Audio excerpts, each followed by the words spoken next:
Good morning students, कैसे हैं आप सब। उम्मीद है अच्छे से होंगे, अपनी पढ़ाई कर रहे होंगे। स्टूडेंट, हमने अभी लास्ट जो क्लास पढ़ी थी उसमें हमने इक्विपोटेंशियल सरफेस पढ़ा है। मैं एक छोटा सी बात आपसे कहना चाहता हूं कि जो हम 12th क्लास में फिजिक्स पढ़ रहे हैं इसका एक बहुत बड़ा फायदा है। फायदा क्या है कि चैप्टर हमारे सिस्टमेटिक हैं, एक के बाद एक आगे आने वाले टाइम पे पिछली नॉलेज यूज होती है। इसलिए अगर हमने पिछले वीडियो नहीं देखे हैं आपने, तो पिछले वीडियो देख करके आप कंटिन्यू आगे बढ़िएगा। स्टूडेंट, आज हम फाइंड करेंगे relation between electric field and potential. Electric field को ई से रिप्रेजेंट करते हैं और पोटेंशियल को वी से रिप्रेजेंट करते हैं। इसके रिलेशन फाइंड करने के लिए सबसे पहले हम एक स्टैटिक चार्ज कंसीडर करते हैं। ये हमारे पास एक चार्ज है, इसका एक इलेक्ट्रिक फील्ड होगा। ये इलेक्ट्रिक फील्ड लाइन आपकी दिख गई है। इसमें हमने इसमें से क्या किया है कि हमने इसमें एक ए पॉइंट कंसीडर किया है। अब मैं इसके अकॉर्डिंग ए टू बी तक मूव करने की कोशिश करूंगा। ए टू बी मूव करेंगे। ए टू बी का जो डिस्टेंस और डिस्प्लेसमेंट है दैट इज dx। अब हमें करना क्या है, इसके रिलेशन फाइंड करने के लिए हमने स्टूडेंट बहुत अच्छे से कैलकुलेट किया है कि हम वर्क डन कैसे कैलकुलेट कर सकते हैं। तो इलेक्ट्रिक फील्ड में जब हम मूव करते हैं तो वर्क डन कैलकुलेट कर सकते हैं। उसके पास में मेथड है।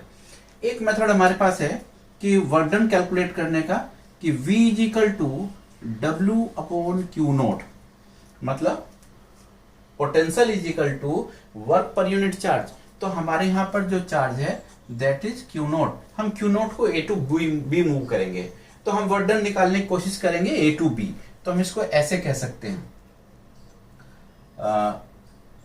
V is equal to W A B is equal to ये क्यू नोट, और W ए बी हमारा क्या हो जाएगा, ये हो जाएगा क्यू नोट V। अब हम जो ये V की बात कर रहे हैं, V क्या चीज है, ये हमारा पोटेंशियल है। पोटेंशियल हम कैसे लिख सकते हैं, हम इसको ऐसे लिख सकते हैं,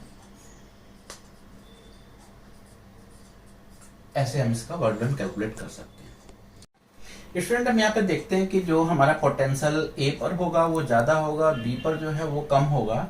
तो फाइनल माइनस इनिशियल जो हम बात कर रहे हैं VB माइनस VA, इसको हम DV लिख सकते हैं लेकिन नेगेटिव में, क्योंकि ये डिक्रीज हो रहा है। तो हमारा जो वर्क मिला है वो WAB is equal to Q naught minus DV हमारे पास मिल गया। ये हमारा इक्वेशन नंबर 1 है। दूसरा कैलकुलेशन हम कैसे कर सकते हैं, work done A to B के लिए हम कैलकुलेट कर सकते हैं। एक मेथड और हमें मालूम है, वो है फोर्स इंटू डिस्प्लेसमेंट का। फोर्स इंटू डिस्प्लेसमेंट में हम करना चाहते हैं वर्क A टू B, तो हमने यहां यूज करा है EDX। EDX मतलब EDX cos थीटा। तो स्टूडेंट, हमने इसको यहाँ पे यूज कर लिया। यहाँ पे थीटा की वैल्यू क्या होगी, देखिए हमारा इलेक्ट्रिक फील्ड का direction is same, displacement direction is same, तो थीटा की वैल्यू हमें यहाँ 0 मिल जाती है। तो हमारा WAB is equal to EDX हमें मिल जाएगा। तो इस तरीके से हम देख रहे हैं कि हमारा A टू B वर्क करने पर दो तरीके से अलग अलग मेथड से हमने किया है। तो इन दोनों को हम क्या करेंगे, इक्वेशन 1 और इक्वेशन 2 की हेल्प से हम दोनों को इक्वेट कर लेंगे और रिलेशन फाइंड करने की कोशिश करते हैं। स्टूडेंट, हमने इक्वेशन 1 और इक्वेशन 2 को इक्वेट किया तो हमारा इक्वेशन ऐसे बन गया। हमारा रिलेशन फाइंड करना था E और V के बीच में, तो हमने क्या करा, E को लेफ्ट हैंड साइड में रखा और यहाँ से DV ओवर DX निकाल लिया। ये क्यू नोट था, क्यू नोट हमारा जो है यूनिट होता है 1 होता है, इसलिए हमारे पास रिलेशन ये मिल गया। स्टूडेंट, यहाँ पर एक चीज और ध्यान देने की है, हमारे रिलेशन में एक्चुअल में हो क्या रहा था, हमारा यहाँ ऐसा था Q naught DV is equal to EDX cos theta. तो E is equal to DV over DX Q naught और कोस थीटा।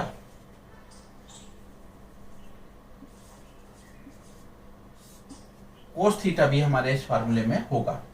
तो कोस थीटे की वैल्यू डिफरेंट लगा के, कोस थीटे की वैल्यू 0, 90, 180 लगा करके हम इसकी और भी सिचुएशन देख सकते हैं। स्टूडेंट, अब हम कैलकुलेट करना चाहते हैं potential energy of a system of N point charges.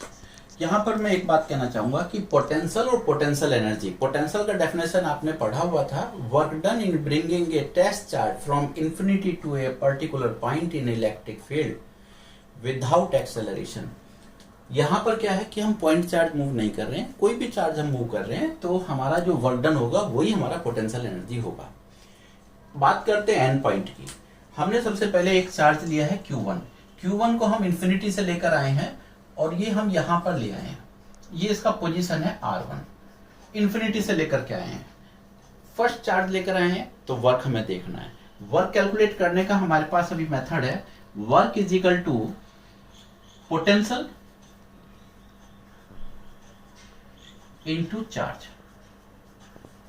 Potential कौन सा? पोटेंशियल इस पॉइंट पर और चार्ज हमारा Q1 है। तो हमारे यहाँ पर अभी कोई और चार्ज है नहीं, इसलिए यहाँ पर हमारा पोटेंशियल है नहीं, तो पोटेंशियल की वैल्यू हमारे पास 0 है और चार्ज हमारे पास Q1 है। तो हमारा जो W1 हुआ, वर्क हुआ, ये हमारा कितना हो जाएगा? 0 हो जाएगा। W1 is equal to 0। किसमें 0 हुआ है? ये हुआ हमारा वर्क डन, W1 0 हुआ है from infinity to R1 position in bringing charge Q1।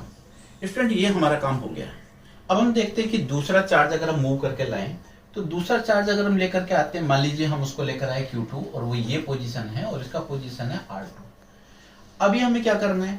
इनके बीच का एक डिस्टेंस देखना है। इनके बीच का डिस्टेंस को हम कैसे कह सकते हैं? इसको बोल सकते हैं R12।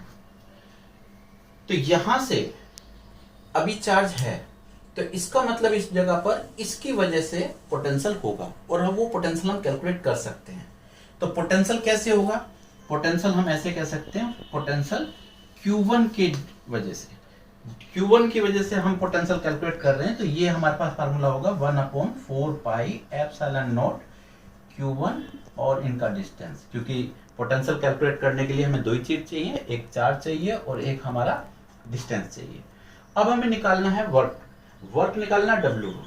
तो W2 यानी कि दूसरे चार्ज को मूव करने में जो वर्क हुआ वहां पर हमारा कैलकुलेट करने का फिर वही फार्मूला, पोटेंशियल इनटू चार्ज। तो R2 पोजीशन पर पोटेंशियल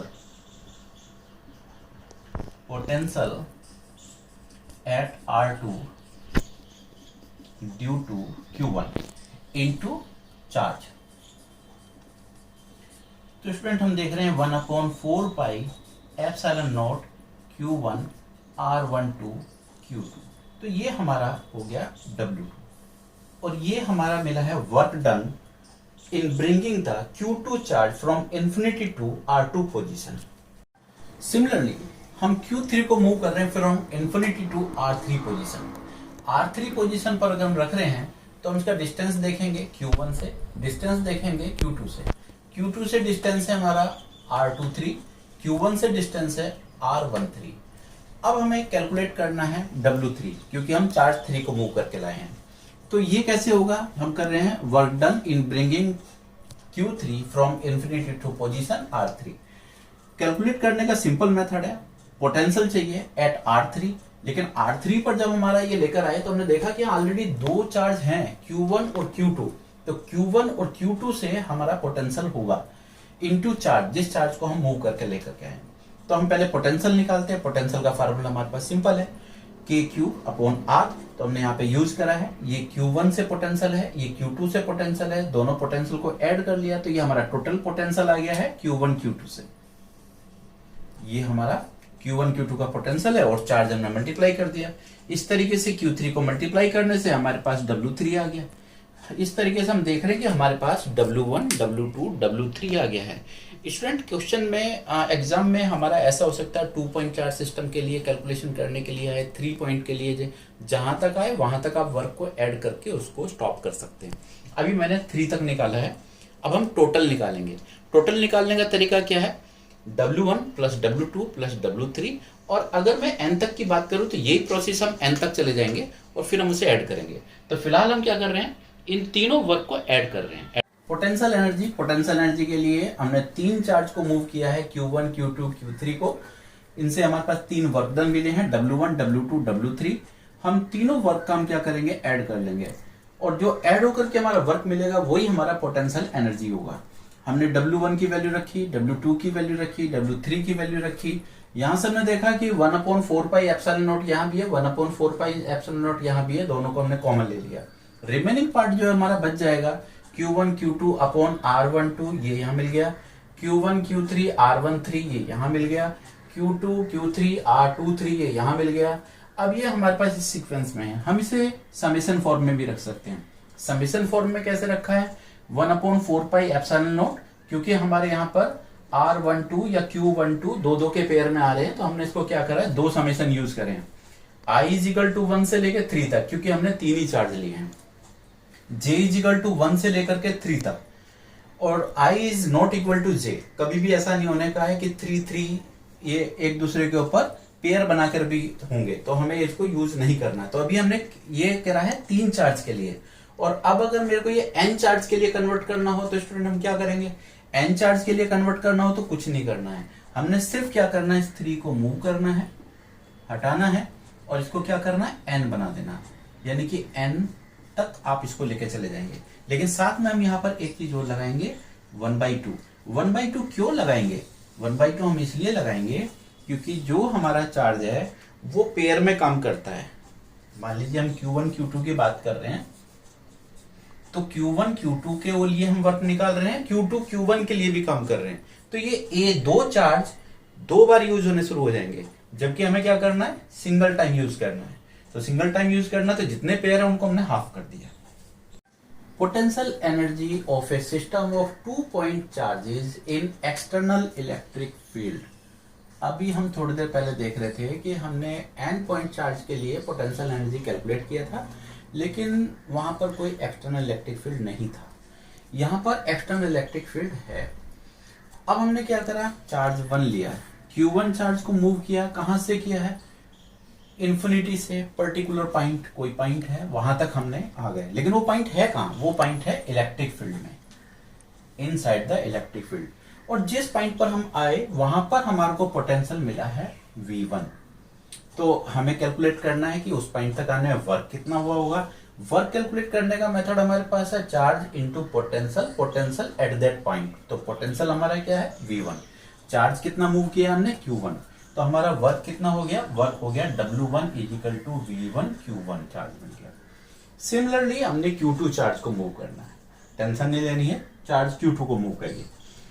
Q2 को मूव किया है, ये भी हमने कहां से शुरू किया है, इन्फिनिटी से किया है।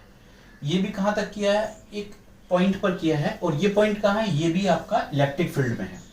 इलेक्ट्रिक फील्ड में तो एज्यूम किया है कि वहां पर हमारा पोटेंशियल कितना है, वहां पोटेंशियल हमारा है V2। तो वर्क कितना हुआ होगा, वर्क हो गया हमारे पास Q2 V2, यहां तक हमें कोई प्रॉब्लम नहीं हुई। अभी हम देखना है कि जब हम Q2 को मूव कर रहे थे, Q1 ऑलरेडी हमारा जो है वहां पर था।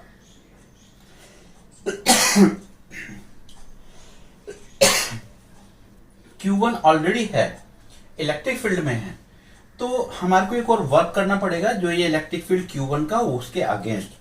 तो इसका मतलब है जब हम Q2 को मूव कर रहे थे तो वहां से एक और वर्क हो रहा होगा, उसको हमने W3 से मेंशन किया।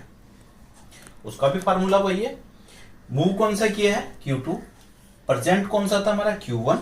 तो ये हमारा पोटेंशियल है KQ अपॉन R, और ये हमारा Q2 है, तो हमारा हो गया। अब ये R12 क्या है, R12 डिस्टेंस है Q1 और Q2 के बीच का, इन दोनों के बिटवीन का डिस्टेंस है। अब हमने क्या करना है, निकालना है टोटल पोटेंशियल एनर्जी। 2 ही चार्ज थे, लेकिन वर्क कितना हो गया, वर्क हो गया 3। अब यहां से हमने क्या करा, potential energy of the system, हमने इनको W1 W2 W3 को प्लस कर लिया है। W1 की वैल्यू हमारे पास यहां पर है, W2 की वैल्यू यहां पर है, W3 की वैल्यू यहां है, हमने इन सबको एड ऑन कर लिया। एड ऑन करने के बाद ये जो मिला है ये हमारा टोटल एनर्जी हो गया, और ये हमारा 2 पॉइंट चार्ज के लिए एक्सटर्नल इलेक्ट्रिक फील्ड के लिए हुआ है। स्टूडेंट, हमारा चैप्टर था इलेक्ट्रोस्टैटिक पोटेंशियल एंड कैपेसिटेंस। अभी तक हम पोटेंशियल कंप्लीट कर चुके हैं, कैपेसिटेंस हम पढ़ेंगे अगली क्लास में।